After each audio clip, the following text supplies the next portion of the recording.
ಈ ದರೋಡೆ ಆಗಿದ್ದಂಥದ್ದು ಹಿಂದೆ ಆಗಿದೆ ಅಂತ. ಇದು ಯಾರ ಹಣ ಇತ್ತು, ಎಲ್ಲಿಂದ ಬರ್ತಾ ಇತ್ತು? ಏನು RBI ಹಣನ, ಏನು SBI ಹಣನ, ಅಥವಾ ಯಾರ್ದಾದ್ರೂ ಖಾಸಗಿ ಹಣನ?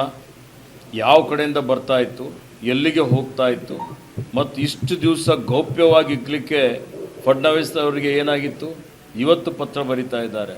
ಯಾಕೆಂದರೆ ಖಾಸಗಿಯಾಗಿ ಅವನೋ ಒಬ್ಬ ಹೋಗಿ ದೂರು ಕೊಟ್ಟಿದ್ದಾನೆ ಅಂತೇಳಿ ಹೇಳಿ ಕರ್ನಾಟಕ ಸರ್ಕಾರಕ್ಕೆ ಅವರು ಪತ್ರವನ್ನು ಬರೆದಿದ್ದಾರೆ. ಮೂಲಭೂತ ಪ್ರಶ್ನೆ ಏನು ಉದ್ಭವ ಆಗ್ತದೆ ಅಂದರೆ, ಮೊದಲು ಈ ಹಣದ ಮೂಲ ಏನು, ಯಾವ ದಿನಾಂಕದಿಂದ ಈ ಹಣ ಅಲ್ಲಿಂದ, ಇವತ್ತು ಗೋವಾ ಇರ್ಬೋದು, ಬೇರೆ ಕಡೆಯಿಂದ ಇರ್ಬೋದು, ಹಣ ಅಲ್ಲಿಂದ ಸಾಗಣೆ ಆಯಿತು. ಇವತ್ತು ಸಣ್ಣ ಹಣ 1 ಕೋಟಿ 10 ಕೋಟಿ ಸಾಗಣೆ ಮಾಡಬೇಕು ಅಂದರೆ ಪೊಲೀಸ್ ಎಸ್ಕಾಟ್ ಇರುತ್ತೆ, ಪೊಲೀಸ್ ವ್ಯವಸ್ಥೆ ಇರುತ್ತೆ, ಸೆಕ್ಯೂರಿಟಿ ಇರುತ್ತೆ. ಪೊಲೀಸ್ ಸೆಕ್ಯೂರಿಟಿ ವ್ಯವಸ್ಥೆ ಯಾಕೆ ಮಾಡಿಲ್ಲ ಸಂಬಂಧಪಟ್ಟಂಥವರು?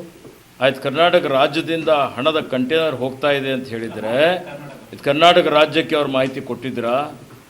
ಅಥವಾ ಹಣ ಕಳುವಾಯಿತು, ಕಂಟೈನರ್ ಹೈಜಾಕ್ ಆಯಿತು ಅಂತ ಹೇಳಿದರೆ ಹೈಜಾಕ್ ಆದ ತಕ್ಷಣ FIR ದರ್ಜ್ ಆಗಿದೆಯಾ? ಇವತ್ತು ಯಾವುದೇ ಕಗ್ನೈಸಬಲ್ ಅಫೆನ್ಸ್ ಆಯಿತು ಅಂದರೆ ತತ್ಕ್ಷಣವೇ ಪ್ರಥಮ ವರದಿ ಮಾಡಬೇಕು, FIR ಮಾಡಬೇಕು. ಇಷ್ಟು ದೊಡ್ಡ ಪ್ರಮಾಣದ ಒಂದು ವೇಳೆ ಹಣ ಇವತ್ತು ಹೈಜಾಕ್ ಆಗಿದೆ, ಚೋರಿ ಆಗಿದೆ, ಡಕಾಯಿತಿ ಆಗಿದೆ ಅಂದರೆ FIR ಎಲ್ಲಾಯಿತು, ಯಾವ ಸಮಯದಲ್ಲಿ ಆಗಿದೆ, ಇವತ್ತು ಯಾಕೆ ಕರ್ನಾಟಕ ರಾಜ್ಯಕ್ಕೆ ಇಲ್ಲಿವರೆಗೆ ಮಾಹಿತಿ ಕೊಟ್ಟಿಲ್ಲ?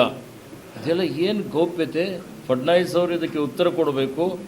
ಇವತ್ತು ಆ BJP ಸರ್ಕಾರ ಏನಿದೆ, ಸಮ್ಮಿಶ್ರ ಸರ್ಕಾರ, ಮಹಾರಾಷ್ಟ್ರದ್ದು, ಗೋವಾದು ಏನಿದೆ, ಅವರು ಈ ದೇಶದ ಜನರಿಗೆ ಉತ್ತರ ಕೊಡಬೇಕಾಗ್ತದೆ. ಅವರು ಹೇಳಿ ಕರ್ನಾಟಕದ ಮೇಲೆ ಬೆರಳು ತೋರಿಸ್ಕೊಂತ ಮೊದಲು ಅವರು ಆತ್ಮಾವಲೋಕನ ಮಾಡಿಕೊಂಡು ಇವತ್ತು ಈ ಎಲ್ಲ ವಿಷಯಗಳ ಬಗ್ಗೆ ಬಹಿರಂಗವಾಗಿ ಚರ್ಚೆ ಮಾಡಲಿ.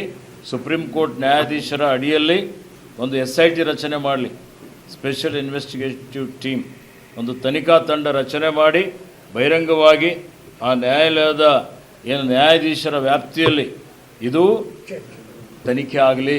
ತನಿಖಾ ವರದಿಯಲ್ಲಿ ಯಾರ್ಯಾರಿದ್ದಾರೆ, ಎಷ್ಟೆಷ್ಟು ದೊಡ್ಡ ದೊಡ್ಡ ಜನ ಇದ್ದಾರೆ, ಯಾರು ಹಗರಣ ಇದೆ, ಯಾರು ಚೋರಿ ಮಾಡಿದ್ದಾರೆ, ಆ ಹಣ ಎಲ್ಲಿದೆ ಈಗ, ಅದೆಲ್ಲವೂ ಬಹಿರಂಗ ಆಗಲಿ. ಯಾವ ಕಾಂಗ್ರೆಸ್ಗೆ ಅದಕ್ಕೆ ಏನು ಸಂಬಂಧ ಇದೆ? ನಿಮ್ಮ ತಪ್ಪನ್ನು ಮುಚ್ಚಿಕೊಳ್ಳಲಿಕ್ಕೆ, ನಿಮ್ಮ ವೈಫಲ್ಯವನ್ನು ಮುಚ್ಚಿಕೊಳ್ಳಲಿಕ್ಕೆ ಇವತ್ತು ನಮ್ಮ ಸರ್ಕಾರಕ್ಕೆ ದೂರುವಂಥದ್ದು ಇದು ಅತ್ಯಂತ ಕೆಳಮಟ್ಟದ ರಾಜಕೀಯ. ಇದರಲ್ಲಿ ದೇಶದ ಸಂಪತ್ತು ರಾಜಕೀಯನೇ ತರಬಾರ್ದಿದು. ಅರ್ಥ ಆಯ್ತಾ? ಪಾರದರ್ಶಕವಾಗಿ ತನಿಖೆ ಆಗಬೇಕು. ನೋಡಿ, ಮೊದಲು ಇದು ಗೋವಾದಿಂದ ಬಂತು, ಮಹಾರಾಷ್ಟ್ರದಿಂದ ಬಂತು. ಇವತ್ತು ಅಂದರೆ ಗೋವಾದವರು ಭಾಗಿಯಾಗಿದ್ದಾರೆ, ಮಹಾರಾಷ್ಟ್ರದವರು ಭಾಗಿಯಾಗಿದ್ದಾರೆ. ಯಾಕೆ ಮುಚ್ಚಿಕ್ಕಿದ್ರು? ಇಷ್ಟು ದಿವಸ ಏನಾಗಿತ್ತು ಅವರಿಗೆ? ತನಿಖೆಗೆ ಹೆಂಗೆ ಆದೇಶ ಮಾಡ್ತಾ ಇದ್ದಾರೆ? ಯಾರೇ ಭಾಗಿಯಾಗಿರಲಿ ನೋಡಿ, ಇವತ್ತು ನಾನು ಜಿಲ್ಲಾ ಉಸ್ತುವಾರಿ ಸಚಿವನಾಗಿದ್ದೇನೆ. ಇವತ್ತು ಯಾರ್ಯಾರು ಅಕ್ರಮಗಳು ಸುತ್ತಮುತ್ತ ಇದ್ದವರು ಮಾಡ್ತಾರೆ, ತನಿಖೆ ಆಗಬೇಕು, ಅವ್ರ ಮೇಲೆ ಕ್ರಮ ಆಗಬೇಕು. ಇವತ್ತು ಅವರಿದ್ದಾರೆ, ಇವರಿದ್ದಾರೆ, ಫೋಟೋ ತೊಗೊಳ್ತಾರೆ ಸುಮಾರು ಜನ ದಿನನಿತ್ಯ ಬೆಳಗ್ಗೆ ಇದ್ದು. ಇವತ್ತು ಸೆಲ್ಫಿ ಕಾಲ ಇದೆ.